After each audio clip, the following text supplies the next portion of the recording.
Assalamualaikum warahmatullahi wabarakatuh. Alhamdulillahi rabbil alamin. Wassalatu wassalamu ala ashrafil anbiya'i wal mursalin Sayyidina wa maulana Muhammadin wa ala alihi wa ashabihil mujahidin at-tahirin. Subhanaka la ilma lana illa ma 'allamtana innaka antal alimul hakim. Rabbana zalamna anfusana wa illam taghfir lana wa tarhamna lanakunanna minal khasirin. Rabbi shrah li sadri wa yassir li amri wahlul 'uqdatam min lisani yafqahu qawli, amma ba'du. Kaum muslimin rahimakumullah, pertama dan utama marilah kita senantiasa memanjatkan rasa tasyakur binikmatillah sehingga pada kesempatan malam hari ini kita masih diberi beberapa kenikmatan oleh Allah Subhanahu wa taala.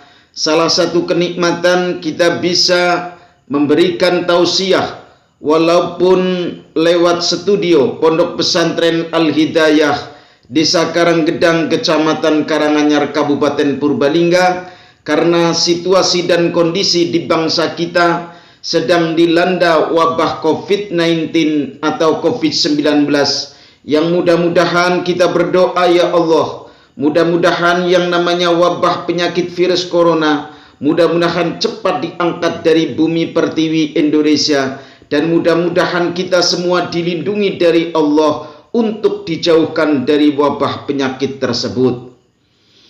Sholawat serta salam semoga tetap terlimpah curahkan kepada baginda Rasulullah Sallallahu Alaihi Wasallam, Nabi yang selalu memperjuangkan umatnya dari alam kegelapan menuju alam yang terang benderang seperti ini. Kaum muslimin rahimakumullah, manusia pada hakikatnya kalau dipilih oleh Allah menjadi orang yang baik, maka orang itu akan diberi kesempatan untuk memahami agama Islam. Artinya apa? Kalau orang itu dikehendaki baik, maka oleh Allah kebaikan orang tersebut dikasih kesempatan untuk selalu thalabul ilmi. Maka tiada kenikmatan yang paling nikmat di dunia ini kecuali kita bisa duduk di satu majlis, yang majlis itu di situ untuk membahas ilmu-ilmu Allah Subhanahu wa taala. Oleh karenanya begitu tingginya ilmu dan orang yang diwarisi ilmu.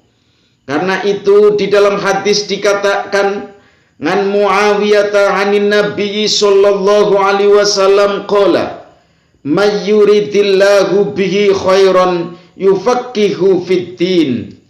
Dari sahabat Muawiyah dari Nabi Muhammad sallallahu alaihi wasallam bersabda, barang siapa yang dikehendaki oleh Allah kebaikan, maka akan difahamkan terhadap ajaran agama. Karena apa? Kalau orang yang sudah dikehendaki oleh baik, maka dilallah orang tersebut selalu akan bermujalasah dengan orang-orang ahlul ilmi. Karena apa? Karena kebaikan kita hakikatnya tidak lepas daripada kebaikan orang lain. Orang tersebut bisa berhasil karena tidak lepas daripada keberhasilan orang lain. Oleh karenanya kita harus selalu setiap hari untuk thalabul ilmi, untuk mencari ilmu, untuk menambah pengetahuan, baik pengetahuan ad-din maupun pengetahuan umum. Nabi juga bersabda, "Alaikum bimujalasatil ulama wastimai kalamil hukama fa innallaha yuhyil qalbal mayyita binuril hikmati kama yuhyil ardul mayyita bima'il matari." Hendaklah kalian bergaul bersama ulama. Istilahnya kalau kita ingin bau minyak wangi, maka kita harus bergaul dengan orang yang jualan minyak wangi. Minimal kita akan bau minyak wangi.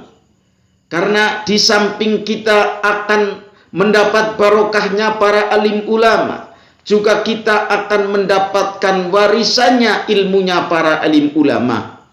Dan kemudian mengecamkan ucapan hukama. Jadi apa yang dikatakan oleh hukama, wastimangi kalamil hukama, kita dengarkan. Setelah kita dengarkan, kita proses di alam pikiran kita. Setelah kita proses di alam pikiran kita, lalu masukkan ke dalam lubuk hati kita yang cukup dalam. Lalu kita lakukan apa yang dikatakan wejangan oleh para hukama. Fa innallaha yuhyil qalbal mayyita binuril hikmati. Maka sesungguhnya Allah akan menghidupkan hati yang mati itu dengan nurnya, dengan cahaya hikmah. Karena kalau kita kelihatannya orang masih hidup, tetapi hatinya sekarang banyak orang yang sudah mati. Karena apa? Karena kita selalu menjauhi daripada ayat-ayatnya Allah Subhanahu wa Ta'ala. Kita mendengarkan Al-Quran dibacakan, kita merasa galau, merasa gundah, bahwa Al-Quran adalah merupakan konsep kehidupan manusia. Semestinya kalau kita mendengarkan ayat-ayatnya Allah, kita akan menjadi tentram hati kita. Kemudian begitu pentingnya ilmu. Sahabat Abu Hurairah radhiyallahu anhu qala, ma'ubidallahu bisyai'in afdala minal fikhi fid dini wala faqihun wahidun asyaddu ala syaitani min alfi ngabidin. Dari Abu Hurairah radhiyallahu anhu berkata, tidak ada ibadah di sisi Allah yang lebih baik daripada memahami ajaran agama. Demi satu orang alim lebih berat bagi setan daripada menggoda 1000 orang yang ahli ibadah. Dan setiap sesuatu ada tiangnya, dan tiang agama Islam adalah memahami ajaran agama. Oleh karenanya, orang yang ahli fikih satu itu masih berat dibanding 1000 orang yang ahli ibadah. Karena apa? Karena orang yang ahli ibadah, seorang abid yang tanpa didasari ilmu, maka ketika kita beribadah itu mardudotun, tertolak, latuk balu, dan tidak diterima oleh Allah Subhanahu wa Ta'ala. Oleh karenanya, marilah kita selalu untuk mencari ilmu. Setiap hari kita jangan bosan-bosan untuk tolabul ilmi, karena begitu besar pahalanya tolabul ilmi, begitu besar pahalanya orang yang mencari ilmu. Sehingga dikatakan an Muhammad ibn Aliyin qala, roknatani min alimin afdalu min sab'ina roknatan min ghairi alimin.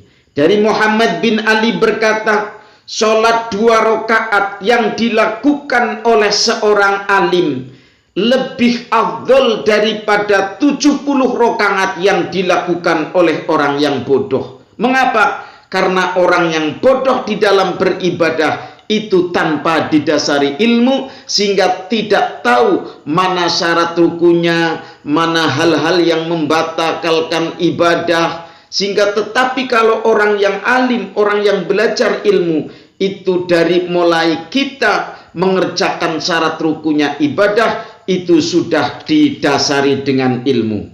Karena itu, marilah kita selalu untuk meningkatkan tolabul ilmi, karena begitu pahalanya begitu besar orang yang mencari ilmu. Sehingga seseorang yang wafat, idza matabnu adama in qata'amaluhu illa min thalathin. Apabila manusia itu wafat, apabila manusia itu mati, maka putus kecuali 3 macam ibadah yang akan selalu mengalir pahalanya. Walaupun orang tersebut ratusan tahun di bawah pohon Kamboja, orang tersebut selalu pahalanya mengalir. Yang pertama, sodakotin jariyatin, sodakoh jariyah. Apabila ada pembangunan pondok pesantren, apabila ada pembangunan majlis taklim, Apabila ada pembangunan masjid, kita gunakan sebagian rizki kita untuk menyumbangkan pembangunan yang kaitannya dengan tempat-tempat ibadah. Nanti pada saat kita sudah wafat, kita sudah mati, sepanjang amal jariah itu digunakan, kita masih mendapat warisan pahalanya jariah kita. Sebab apa? Andaikan kita hanya mengandalkan ibadah kita untuk menebus surganya Allah, niscaya tidak akan cukup. Oleh karenanya kita harus punya tabungan akhirat. Yang kedua adalah au ilmu yuntafa'u bih, ilmu yang bermanfaat. Karena ilmu yang bermanfaat, sedikit kita punya ilmu, kita tularkan, kita transfer kepada orang lain. Insya Allah sepanjang orang lain itu mengerjakan apa yang kita terangkan, kita akan mendapatkan pahala tanpa mengurangi pahalanya orang yang mengerjakan tadi. Kemudian yang ketiga adalah waladun solihun yad'ulah. Kita punya anak yang soleh. Oleh karenanya anak yang soleh adalah satu proses. Ketika pada saat di kandungan sampai lahir, setelah lahir kita berikan asupan ilmu agama. Bagaimana tidak di tengah-tengah zaman teknologi yang sudah semakin ruwet seperti ini, maka lembaga yang paling selamat untuk mendidik anak-anak kita menjadi anak yang soleh adalah di pondok pesantren. Insya Allah anak kita akan selamat.